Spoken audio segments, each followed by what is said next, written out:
Lehen Mundu Gerra. Hemeretzigarren mendearen bukaeran lurralde hedapenak norgehiagoka ekonomikoa eta koloniala ekarri zituen. Ikusi dugu imperialismoa nola hemeretzigarren mendean herrialdeek nahiko dituzte koloniak. Bere produktuak, industriatik ateratako produktuak saltzeko eta gainera ideologikoki suposatzen zuen geroz eta lurralde gehiago edukita importanteagoak izango ziela munduan beste herrialde batzuekin konparatuta. Nahi dutena da importanteak izan, garrantzitsuak izan, poderetsuak izan. Horrekin batea norgehiagoka ekonomikoa dakar eta koloniak nahiko dituzte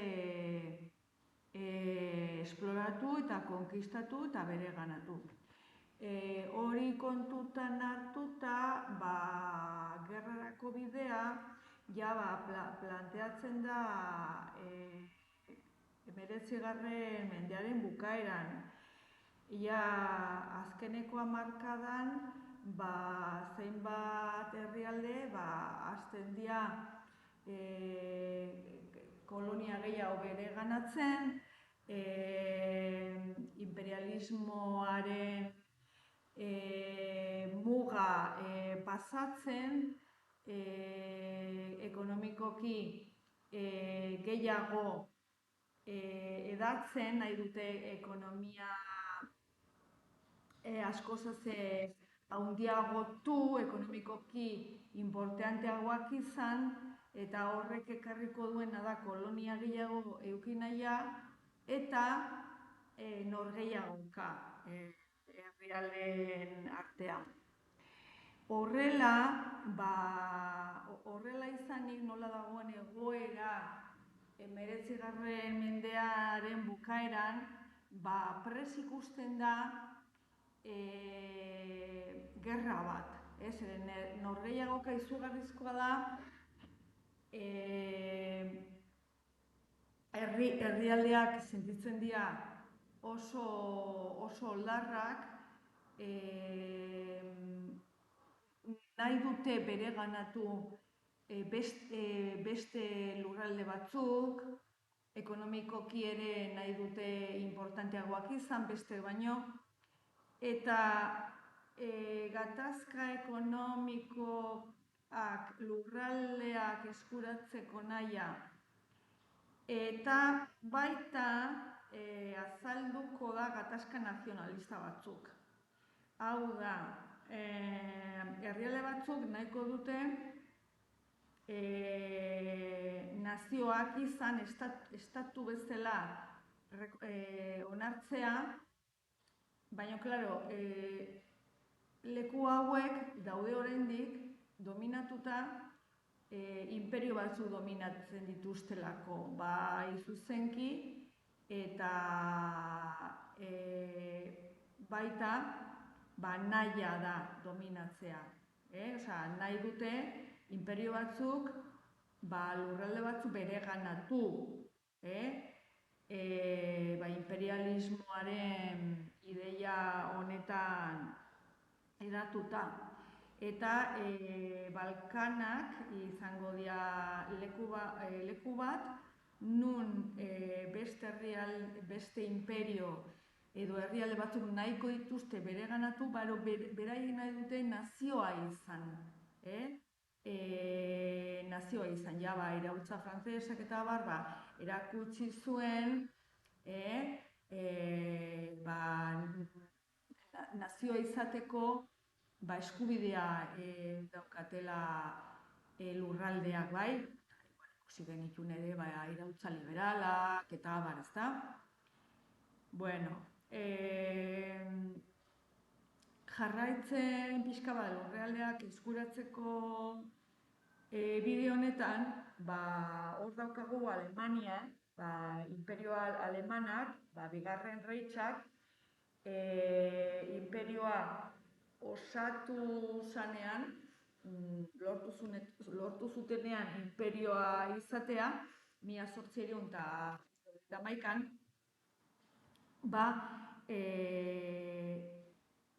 nahiko dute lurralde gehiago bereganatu, nahi dute imperio bat izatea. Karlomagnoren ideian oinarrituta, Sacro Imperio Germaniko.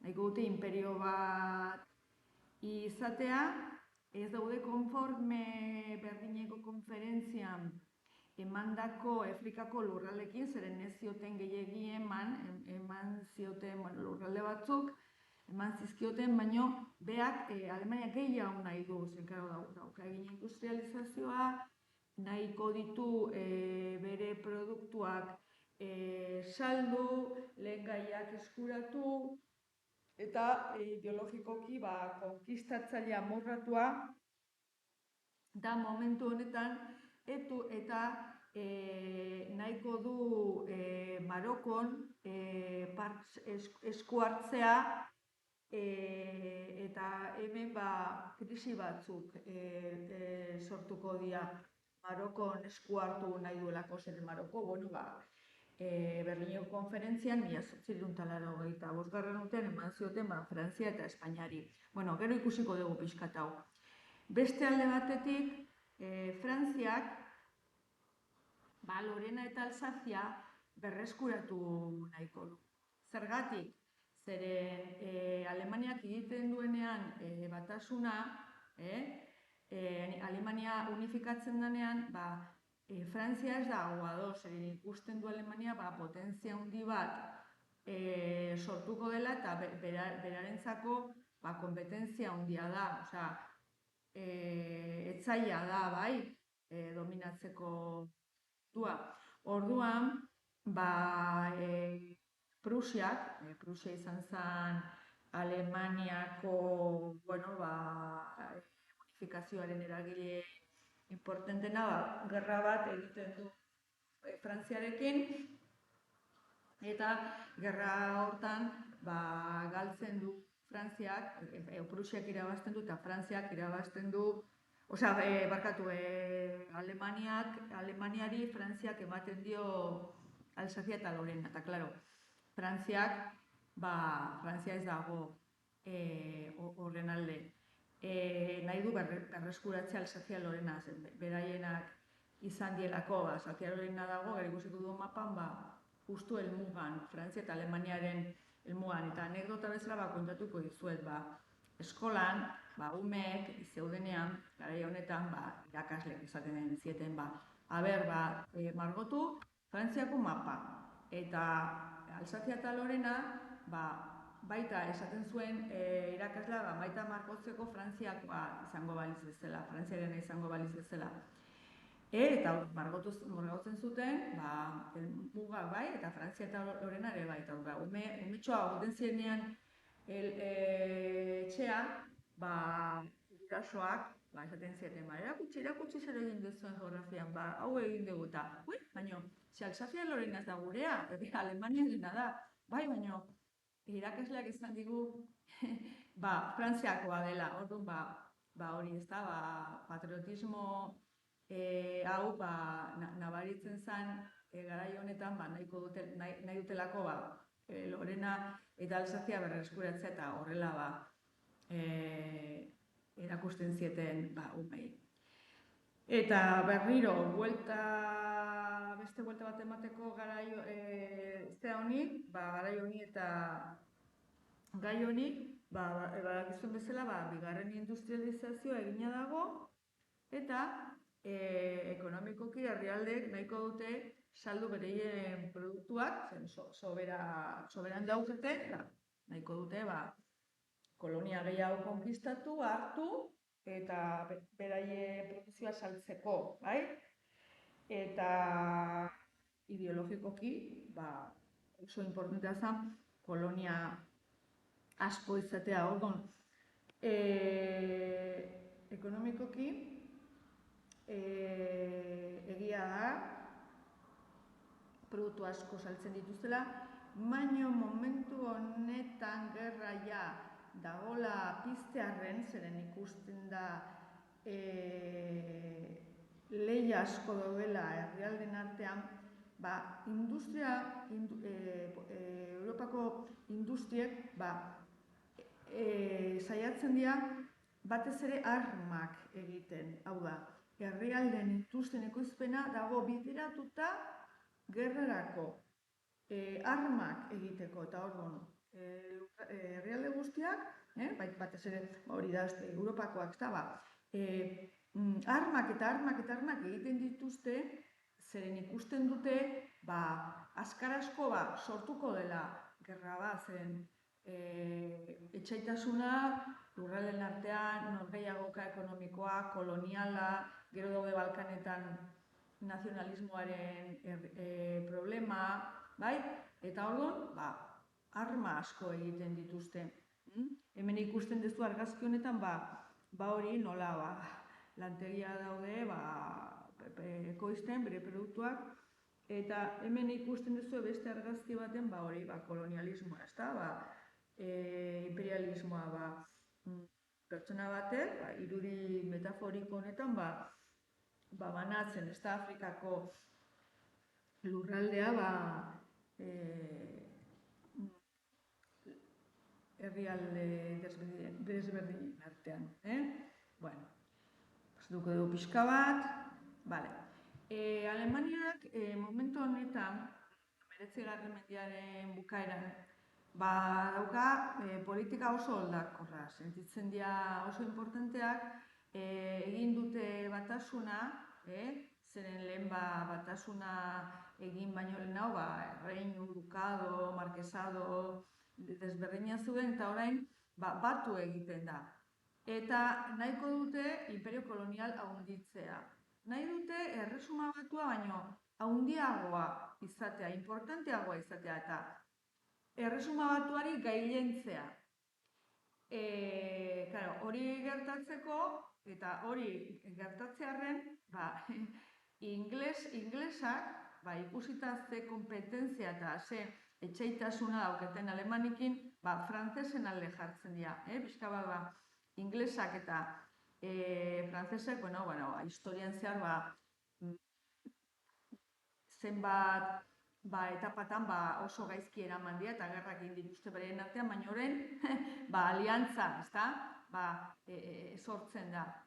Eta hori ikusita, Alemania ikusita, Frantzia jartzen dela ingleseen alde, Alemanian arteko tensioa areagotu egiten da Frantziarekin. Orduan, Frantzia eta Alemania arteko tensioa izugarrizkoa da.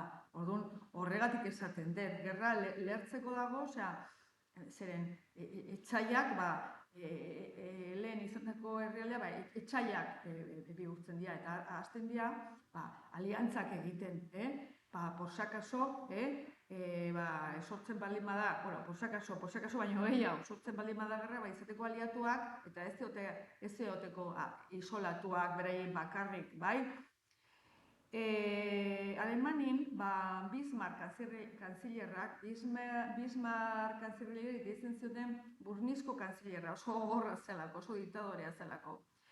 Eta honek hau hasi zen aliantzak egiten, bilatzeko lagunak sortzen baldin bazan. Eta bere ondorikoa, Guillermo Bigarrena, Alemaniako enperadorea, Bismarck baino gogorragoa zen, eta nahiko du Bismarcken ideologia aurrera eramatea, baino talante gogorragoakin, bai? Orduan, tensio diplomatikoa Gile Bigarrenaren garaian, zeren Gile Bigarrena bizitzen da, hor, justu gerra pizten ari dan, piztuko dan momentuan hor dago, hor dago beraia, heldua da, eta ja, protagonismo handia dauka, eta ikusten du gerra sortuko dela, eta tentsio diplomatiko izugarrizkoa dago, Gile bigarrenarekin, eta orduan aliantzak sendotu egiten dira. Aliantza hirukoitza sortzen da. 1882 urtean, Baia Bismarrek egindako aliantza. Alemania, Austria-Hungaria eta Italia. Bueno, Alemania zan ja imperioa bai, bigarren imperioa, bigarren Reich, Austria-Hungaria zan imperioa. Eta Italia.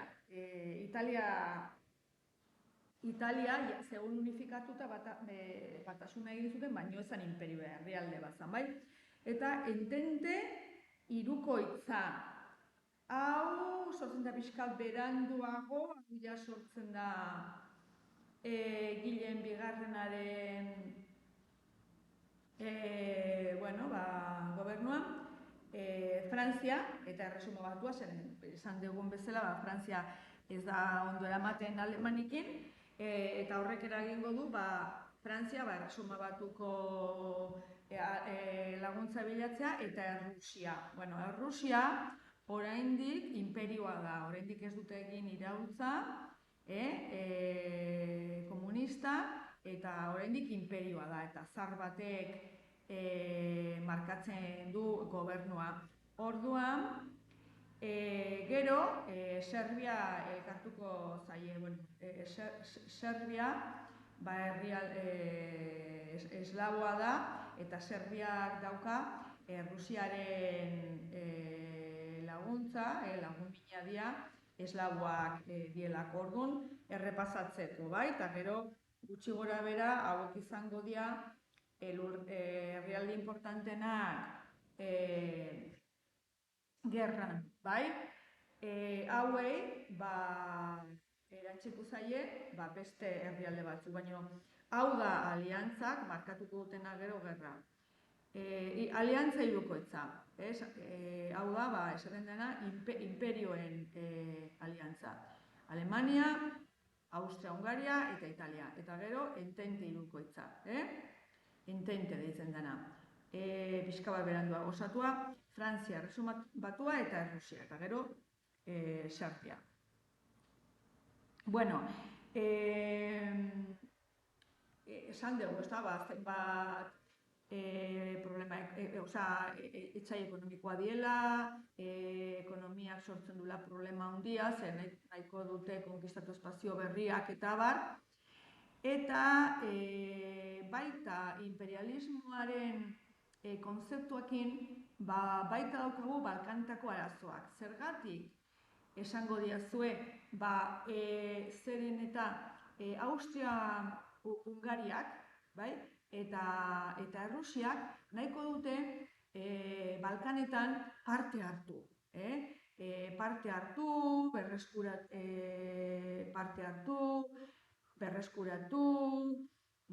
aliantzak egin, ikusten dute imperio hauek bastante problema dauzkatela, herrialde batzuk nahiko dute nazioak izan, nazio independienteak, eta aprobetxatzen dute hauen ahultasuna hor esku hartzeko, nahiko dutelako bereintzako hartzea, bai? Balkanak. Bueno, pixkat irakurriko dizuetola, hemen jartzen duen eta gara esplikatuko den mapan. Austria-Hungaria eta Errusia imperioak, baita Serbiak ere, Serbia Balkanetan delako lurralde nagusiena, eta nahiko du Balkanetako beste lurraldea bereganatu eta izatea Serbiarrentzako. Nahiko du egin la Gran Serbia, eta horrek eragingo ditu gerra batzuk sortzea. Bueno, orduan, interesa daukate Austria-Hungaria imperioak eta Errusiaren imperioak interesa daukate lurralde honetan, Balkanetan. Balkana die, deitzen da, mendia dielako Balkana, bai? Bueno, mendi asko daudelako, Balkana deitzen dienak. Orduan, Serbiak ere hegoaldeko eslaviarrak batu nahi ditu. Eslaviar guztiak, zen hauek dira eslaviarrak. Hauek daukete, Errusia dauken kultura, etnia, hilaren kolorea, pixka bat, azala, erlijioa, idazkera,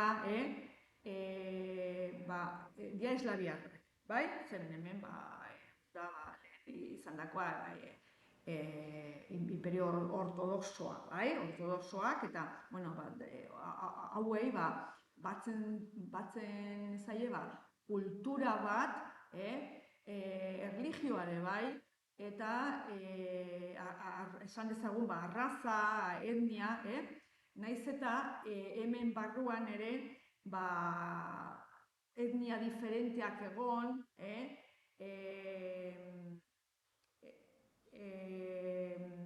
nola esan, pekuliaridade edo zehaztasun batzuk izan, baino identifikatzen zaie eslaviarra bezala, bai? Zer gertatzen da? Gertatzen da, eslaviar asko, Bosnian bizitzen zirela, Bosnian. Eta Bosnia, zegona txikia, Austria-Hungariako imperioan. Orduan, hor daukagu problema. Austria-Hungaria dago atxikituta Bosniakin, orduan, klaro, Austria-Hungariak nahiko du, ez bakarrik Bosnia, baizik eta Balkan guztia bere ganatu, beharenak izan, imperialismoaren ezaugarri honekin, konzeptu honekin, momentu honetan, nahi dute imperioak izan. Bueno, Errusiak ere bai, imperio izanez, nahiko du, bere ganatu, beste lurralde batzuk. Eta orduan, klaro, zer egiten du, nola hauek dian eslaviarrak, Serbiare lau. Orduan, hemen, sortuko dira gerra batzuk, gerra batzuk beti Serbia izango du Errusiaren laguntza, gerrak pizten dira lurralden artean, hemen, lurralden artean pizten dira gerrak, Serbiak ez dula bere ganatu nahi ditulako beste lurraldeak, eta beste lurralde batzuk ere nahi dute independienteak izan, ez izatea Serbiarenak, eta ez izatea Imperio Austro-Hungariakoak, eta ez izatea Rusiakoak, hau da, beraien menpe egotea, gerrak egoten dira, nahiko gerrak egoten dira, orain ez dugu denbora danak aipatzeko, baina gerrak izaten dira, 1912 eta 1913an, osea, lehenengo mundu gerra pizteko, sortzeko daun momentuan, ikusten da ze tirabiratsua den Balkanetako arazoa, Balkanetako egoera. Eta, gero ikusiko dugu, Balkanetako arazo honetan, justu, esaten da narderaz, ez da, la gota que hace que colma el vaso, hor, aterako da, aitziki bat, gerra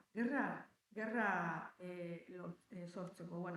Hemen daukegu, nola dagoen Europa, 20. mendearen hasieran. Hemen ikusten dugu Balkanak, hemen arratoiak pixkat fletxita honekin, gezi honekin nola markatzen dizuen, leku hau lehen zan otomanoarena zen, imperio otomanoarena zen, baina gero askatasuna lortu zuten, lortu zuten, irautza liberal egoietan, Frantziako irautzak, markatu zituelako, lurraldeak ezin zirela egon beste imperioan menpe. Orduan, imperio otomanoarenak ziren, esaten bezala hauek eslaviarra ziren, arrazaz, etniak eta bar, eta Imperio Austrohongaroa gehiago, handiagoa izan nahi du, orduan nahiko du bere ganatu. Eta Bosnia dago Imperio Austrohongaroen barruan. Serbia izango da Imperio Errusiaren laguna, eta hemen gerrak sortuko dira, beraien artean, Serbiak beti lagunduko dio, Imperio Rusuak lagunduko dio Serbiari, bai? Eta, bueno, hemen aliantzak eta sortzen dira, gerra hauek emateko, bai? Eta, bueno, 1912 eta 1913an sortuko dira gerra batzuk. Osea, ja, piztea dagoen gerran, ja antecedentea dauzkagu, gerrarenak, bai? Bueno, eta Alemania eta Frantziaren arteko gatazka, bueno, gerra pizteko dago, orduan edozein aitzaki da importantea, etsaitasuna gogortzeko eta tensioa areagotzeko eta aliantza sortzeko eta izugarrizko tensio diplomatikoa egoteko, zen segituan emango da gerra, jendea badaki, orduan herrialdeak zer egiten dute, armatu industriaren ekoizpena armak egiteko da. Ekoizpena dago markatuta armak produzitzeko. Zeren ikusten dute gerra sortuko dela. Lehen esan dagoa, Alemania eta Frantziaken arteko gatazka pixka repaso bezala jarri dut hemen. Prusia eta Frantziaren arteko gerra bukatu ondoren, zergatik esaten dut hemen Prusia, lehen esan eta Alemania, baina Prusia izan zen unifikazioan, 1871an emandako unifikazioan, Prusia izan zen egin zuena unifikazioa. Importante nazien Austriako erreinua eta Prusiako erreinua. Prusia, ekonomikoki importanteagoa zen, esan dezagun, eta beak markatuko du unifikazioa, horregatik esaten dugu Prusia. Orduan, Prusia eta Frantziaren arteko gerra bukatu ondoren, Prusiak irabazi egin zuen eta horregatik, Berlinera juten baldin bazeate, ikusiko duzu Brandenburgoko atea, eta hori edifikazio, eraikuntza hori egin zuten, gogorazteko, goraipatzeko, Alemaniaren victoria gerra honetan, bai? Eta ordainez, Frantziak ematen dio, zeren hemen ikusten duzuen bezala, helmugan daude, ematen dio Prusiari, Alsazia eta Lorena. 1870 eta 1930 urtean, gerra honetan, galdu egingo du, baina, klaro, Frantzia ez dago konforme. Honekin, eta aprobetxatuko du gatazka eta mendeku nahi hau, hori, tensioa diplomatikoa areagotzeko, jartzeko Inglaterraren alde, eta, eskatzeko leku hauek, eta, Alemaniak ez dio eman nahi, eta mendeku nahia eta, hemen ikusten da, berzein da, handiagoa, importanteagoa. Eta, hori, danak daude, oso urduri esan dezagun, zeren tensioa dago, jendea badaki, sortuko dela gerra, industriatan armak ekoizten. Eta orduan, klaro, garai honi, deitzen zaio pake armatua. Zergatik pake armatua? Armak ekoizten dituzte, pakea mantentzen da, pakea mantentzen da, baina mantentzen da, bitartean armak ekoizten dielako. Orduan, bata egiten ditu armak, beste herrialdek gehiago, eta besteak gehiago, eta besteak gehiago. Hori gertatu zan, hori egongo da horrela, Balkanetan zeo zer gertatzen den arte, eta horrek piztuko du gerra. Baina, bueno, Balkanetako episodio hau piztuko duna gerra, ez da arrazoi nagusia baizik eta da, arrazoi bat bilatzen dana, gerra lortzeko, bai? Gerra sortzeko, baina antezedenteak arrazoia atzetik daude, ja, 19. mendearen bukaeran, kolonialismoaren nahiarekin, imperio handiagoak izatearekin, hor dago arrazoia. Sarajevoko atentaduan bada aitziki bat, ikusiko dugu hurrengo espero dut zerbait ikastea bideo honekin. Eskerrik asko.